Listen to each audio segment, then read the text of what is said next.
평화의 위기는 한반도의 숙명적 과제입니다. 최근 북한은 핵 무력 사용을 법제화하겠다고 선언했습니다. 방어용이 아니라 선제 공격용으로까지 활용하겠다는 것은 매우 충격적이고 심각한 문제입니다. 7차 핵실험이 임박했다는 징후도 뚜렷합니다. 미중 갈등의 심화, 러시아 우크라이나 전쟁으로 한반도의 신냉전이 확산될 가능성도 커지고 있습니다. 평화의 위기입니다. 새로운 해법이 필요합니다. 이제 이념과 체제를 뛰어넘어 남북 모두에 도움되는 실용적 방안에 집중할 때입니다. 북핵 문제 해결을 위한 현실적 대안으로 조건부 제재 완화와 단계적 동시 행동을 제안드립니다. 약속을 위반하면 즉각 제재를 복원하는 걸 전제로 북한의 비핵화 조치와 상응하는 대북 제재 완화 조치를 단계적으로 동시에 실현하는 것입니다. 한반도 운명의 당사자는 바로 우리 자신입니다. 민주당은 북핵 문제 해결에 있어서 한국의 주도성을 강화하고 미국과 북한을 설득하는 데 초당적 협력을 아끼지 않겠습니다. 김대중 정부의 햇볕 정책, 노무현 정부의 평화 번영 정책, 문재인 정부의 한반도 평화 프로세스를 계승 발전시켜서 한반도 평화 경제 체제를 수립해 나가겠습니다.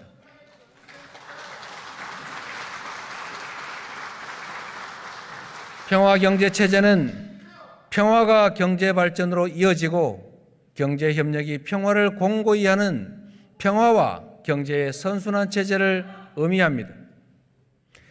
대화를 재개하고 인도적 지원, 보건, 의료 협력 같은 유엔 제재 대상이 아닌 사업부터 남북 협력을 다시 시작해야 합니다.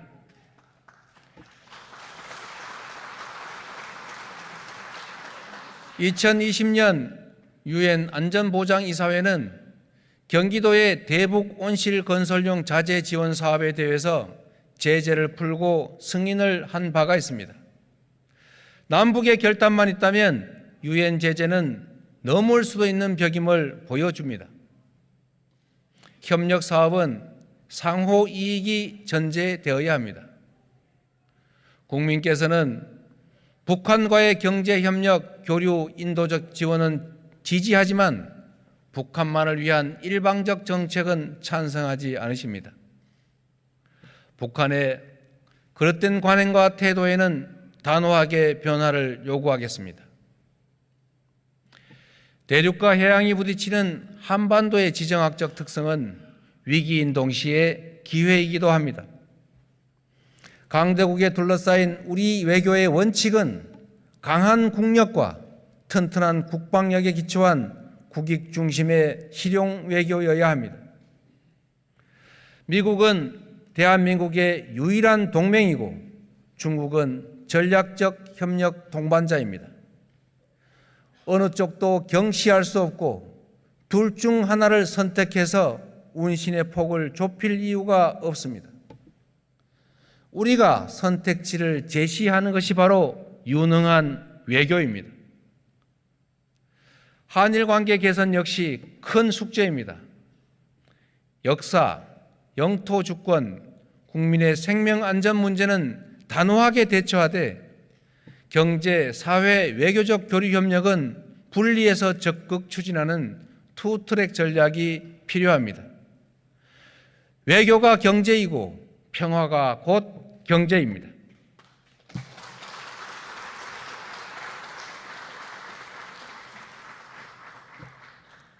이제 우리는 고래 싸움에 등이 터지는 새우가 아니라 작지만 고래의 능력을 가진 나라답게 행동해야 합니다. 우리가 중심이 돼서 북한과의 소통, 대화, 협력을 이끌어내고 남과 북이 함께 주변국을 설득해서 우리 한반도를 신냉전의 화약고가 아니라 아시아 평화의 중심으로 만들어가야 합니다. 윤석열 정부가 한반도 평화를 지키고 국익 중심의 실효 외교를 펼쳐 나간다면 얼마든지 초당적 협력을 아끼지 않을 것입니다. 그러나 북풍, 총풍 사건처럼 안보와 평화를 정략의 대상으로 삼는 데는 단호하게 반대합니다.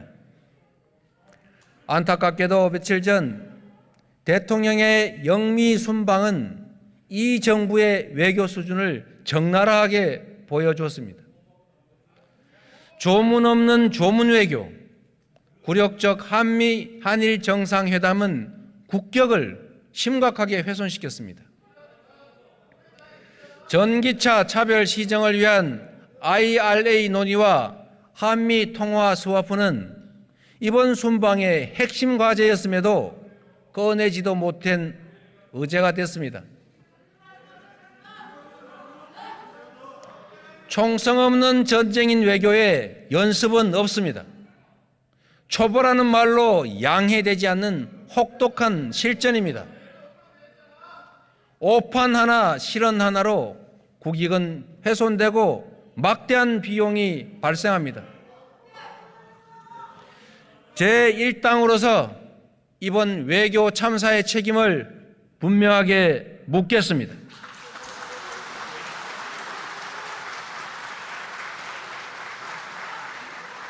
그 책임을 국민과 언론 그리고 야당에 뒤집어 씌우려는 시도는 결코 성공하지 못할 것임을 엄중하게 경고합니다.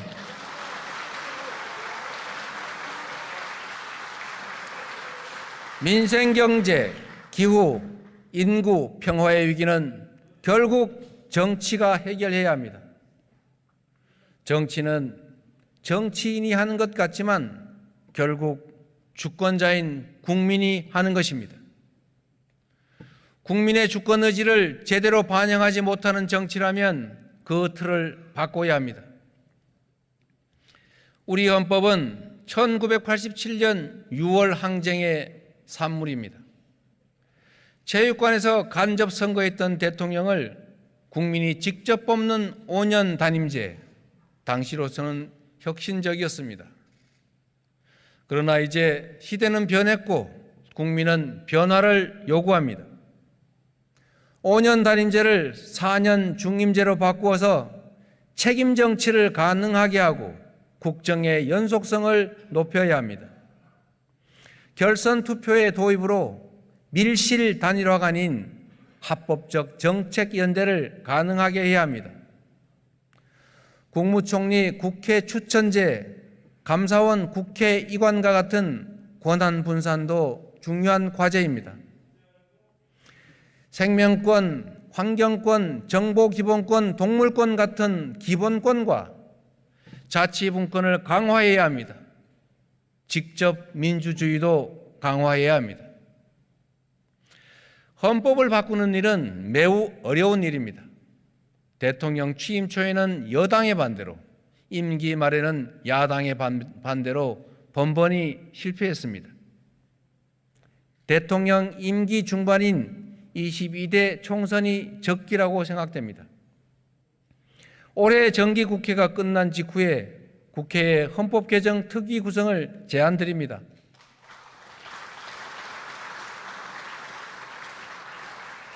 합의되는 것부터 단계적으로 바꿔가면 됩니다. 개헌 특위가 국민적 합의가 가능한 범위 내에서 안을 만들고 2024년 총선과 함께 국민투표를 한다면 비용을 최소화하면서 87년 체제를 바꿔나갈 수 있을 것입니다. 국민의 다양한 의사가 정치로 수렴되려면 특정 지역을 특정 정당이 독식하는 국회의원 선출 방식 바꿔야 합니다. 연동형 비례제 확대, 위성정당 방지를 통해서 국민의 다양한 의지와 가치가 국정에 수렴될 수 있도록 선거법을 바꿔야 합니다. 국회 특권 내려놓기도 미루지 않겠습니다. 면책 특권 뒤에 숨어서 거짓을 선동할 수 없도록 하겠습니다.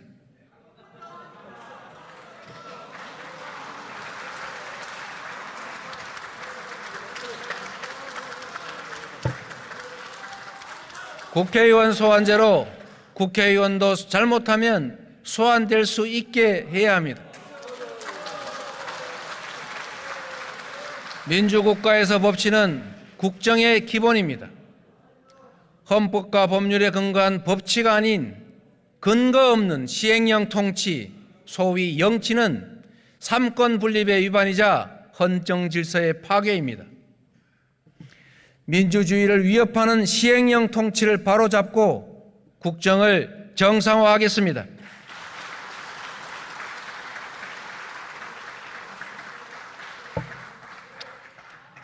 정쟁 때문에 민생이 희생되면 안 됩니다. 지금 당장 여야가 함께 해결할 숙제가 많습니다. 사각지대 없는 온전한 손실보상제도, 기초연금 40만 원 인상, 코로나 백신 피해 국가 배상 책임, 주식 공매도 개선, 가상자산 법제화, 디지털 성범죄 피해자 원스톱 지원센터 설치, 간호법 개정. 이게 무엇인지 기억하십니까? 바로 지난 대선 당시에 여야 대선 후보의 공통 공약입니다. 국민께 공히 약속한 대선 공약은 함께 추진합시다.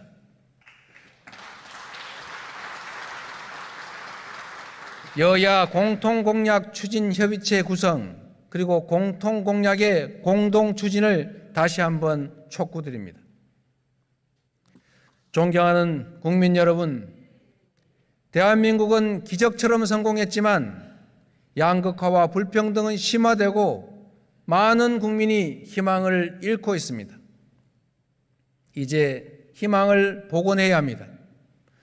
초부자들에게 부가 더 집중되는 사회, 집과 일자리, 미래의 불안 때문에 결혼을 포기하는 사회, 초저출생으로 국가 소멸을 걱정하는 사회, 수도권은 넘치고 지방은 비어서 소멸하는 나라, 기후악당으로 세계가 지탄하는 나라는 우리의 미래가 아닙니다.